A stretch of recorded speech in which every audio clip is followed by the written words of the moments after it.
Yoho, apa kabar nakama semuanya? Semoga nakama semua selalu dalam keadaan yang sehat-sehat saja. Hanya tinggal menghitung hari saja untuk kita menyelesaikan tahun 2020. Dan untuk manga tercinta kita yaitu One Piece, sudah dinyatakan oleh Eiichiro Oda juga pada Jump Festa bahwa chapter 1000 One Piece akan terbit di awal 2021. Ya, untuk resminya chapter 1000 akan terbit di tahun 2021. Namun, entah untuk versi ilegalnya apakah akan bisa mendapatkan bocoran di akhir-akhir Desember ini. Bagi kami, yang manapun tidak apa-apa. Dan kali ini, setelah kita menikmati 1 tahun penuh One Piece di tahun 2020, kita akan melihat kembali hal-hal mengejutkan apa saja yang telah ada dalam 1 tahun ini. Baiklah, tanpa basa-basi lagi, langsung saja, mari kita mulai.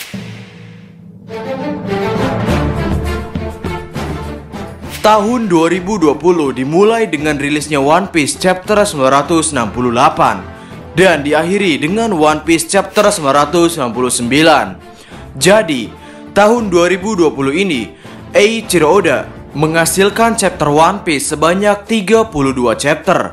Ya memang, One Piece di tahun ini mengalami banyak sekali libur. Namun tentu saja, kita harus bersyukur karena dalam pandemi seperti ini, Eiichiro Oda masih bisa sehat dan masih bisa melanjutkan manga One Piece. Oke, kali ini kita akan mengangkat 6 hal paling mengejutkan dalam One Piece tahun 2020. Hal mengejutkan pada One Piece 2020 yang keenam adalah Denjiro adalah Uchimitsu Kozo. Sejak dimulainya arc Wano Kuni, kita memang sudah disajikan banyak sekali karakter misterius. Salah satunya adalah tentang Kaomatsu, Denjiro dan Asura Doji, yang pada awalnya kita tidak tahu mereka seperti apa. Dan di samping itu juga, kita disibukkan dengan salah satu karakter misterius, yaitu Uchimitsu Kozo. Uchimitsu Kozo ini adalah penduduk Wano Kuni yang diceritakan suka bepergian di malam hari untuk membagikan uang kepada rakyat Wano Kuni. Pada waktu itu, kita sangat sibuk untuk menebak-nebak entah itu tentang Uchimitsu Kozo atau bahkan tentang Kamazo the Manslayer. Dan epicnya, ternyata Denjiro yang berperan sebagai bos Yakuza Kyoshiro inilah yang memainkan juga peran Uchimitsu Kozo. Dan dalam melaksanakan perannya ini juga, Denjiro bekerja sama dengan Hiyori yang berperan sebagai Komurasaki yang bisa memeras kakek-kakek tua hidung belang Wano Kuni. Hal mengejutkan selanjutnya yang kelima adalah asal-usul nama Akazaya. Akazaya atau Sarung Pedang Merah bisa dikatakan adalah para aktor utama dalam arc Wano Kuni ini. Bagaimana tidak, kisah tentang mereka diceritakan sangat lengkap mulai dari masa lalu mereka, cara mereka bertemu Oden, berpisah dengan Oden, bahkan sampai saat ini mereka masih berusaha untuk membalaskan dendam dari orang yang mereka ikuti, yaitu Kozuki Oden. Di sini mungkin banyak yang berpikir dari manakah asal nama Akazaya atau Sarung Pedang Merah ini. Padahal, jika kita lihat sarung pedang merah yang mereka miliki juga bukan sepenuhnya berwarna merah. Dan untuk jawaban tersebut ada pada One Piece chapter 969.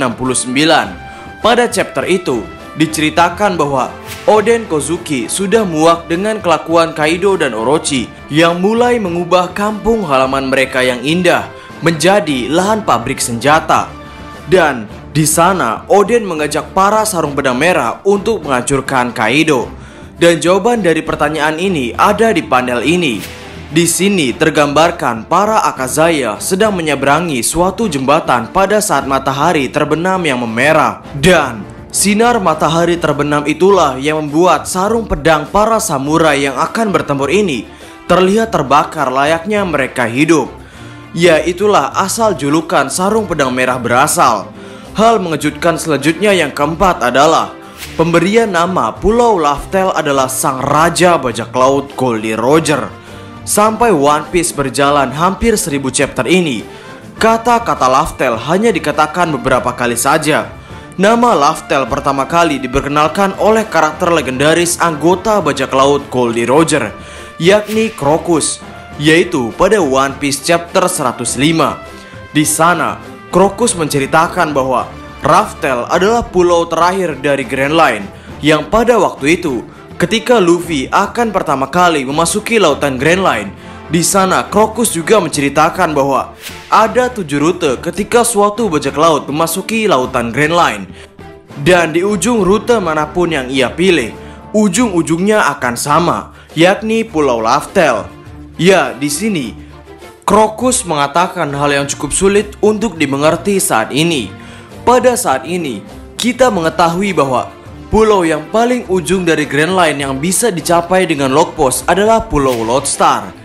Ya, jauh setelah penjelasan dari Crocus pada chapter 105, penjelasan tentang cara menuju Pulau Laftel baru dijelaskan oleh Nekomamushi dan Inuarashi, yaitu dengan cara mengikuti titik persilangan dari keempat Road Poneglyph. Dan hal yang paling mengejutkan adalah perkataan Roger ketika Roger sampai di pulau legendaris tersebut. Roger tertawa melihat apa yang ditinggalkan oleh Joy Boy. Dan di sana Roger berinisiatif untuk memberikan nama pulau legendari tersebut dengan nama Laftel. Ya, nama pulau terakhir yang dikatakan tidak pernah ada yang sampai ke sana kecuali kelompok Raja Bajak Laut Goldie Roger ternyata diberi nama oleh Goldie Roger itu sendiri. Hal mengejutkan selanjutnya yang ketiga adalah Kanjuro adalah pengkhianat. Hoho, pastinya hal yang satu ini sangat membuat para pembaca terkejut dan kecewa. Karena bagaimana tidak, seorang pengikut Oden Kozuki yang telah ikut dieksekusi bersama Oden dan telah juga dikirim ke 20 tahun di masa depan, ia ternyata merupakan seorang mata-mata dan pengkhianat. Apalagi kita juga telah berpetualang bersama si Kanjuro sialan ini dari mulai Arc Dressrosa. Pada saat di Arc Dressrosa, Kanjuro juga ikut berjuang untuk bertahan hidup dari mengerikannya teknik sangkar burung milik Doflamingo. Dan kita juga telah melihat drama yang menakjubkan ketika para Sukuming sampai berbohong dan babak belur untuk menyembunyikan Raizo, yang notabene-nya Raizo adalah teman seperjuangan si Kanjiro sialan ini.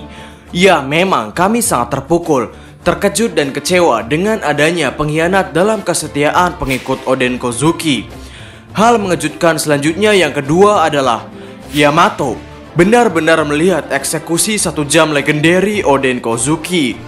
Yamato, ya, karakter yang muncul di pertengahan tahun 2020 ini memang menjadi karakter yang sangat populer saat ini. Bagaimana tidak, dia memiliki kekuatan yang sangat luar biasa, memiliki paras yang mempesona, dan juga dia mengagumi sosok Oden Kozuki yang pastinya sudah kita akui kehebatan Oden Kozuki tersebut. Dan sosok Yamato ini memang memiliki beberapa fakta yang mengejutkan. Salah satunya adalah dia merupakan salah satu orang yang menyaksikan eksekusi legendaris yang berlangsung selama 1 jam, yaitu eksekusi Oden Kozuki. Dan sebenarnya tidak hanya itu hal yang mengejutkan tentang Yamato ini, yaitu ternyata Yamato memiliki buku asli catatan Oden Kozuki. Yang hal ini menimbulkan kesimpulan bahwa saat ini mungkin yang paling mengerti tentang pengalaman perjalanan menuju Pulau Laftel adalah sosok Yamato ini. Hal mengejutkan selanjutnya yang pertama adalah berbagai surprise dari buah setan Kaido. Sosok Yonko Kaido memang sejak awal kemunculannya melahirkan banyak sekali pertanyaan, seperti tentang kenapa Kaido tidak bisa mati, dan juga tentang apa sebenarnya buah setan Kaido. Dan baru saja pada chapter 999 dikatakan oleh Big Mom bahwa dulu Big Mom memberikan buah setan Fish Fruit kepada Kaido. Ya, meskipun memang dengan hal ini saja masih menimbulkan pertanyaan baru bagi kita tentang detil dan mekanisme buah setan Kaido. Sejauh yang kita ketahui bahwa Kaido dengan buah setannya, ia memiliki kemampuan untuk berubah wujud ke dalam wujud naga dan bisa mengeluarkan serangan api, dan juga bisa terbang dengan menggunakan awan-awan yang diciptakannya. Dan hal mengejutkannya pun tidak sampai di sini saja, yaitu ternyata dengan kemampuan Kaido ini, Kaido bisa sampai mengangkat Pulau Onigashima bersama isinya terbang ke udara. Ya, sungguh kekuatan yang sangat luar biasa, sangat tidak bisa dipercaya. Dengan kekuatan buah setan Zoan, Kaido sampai memiliki kekuatan layaknya buah setan Paramecia milik Kinjisi no Shiki, yaitu Fua Fua no Mi.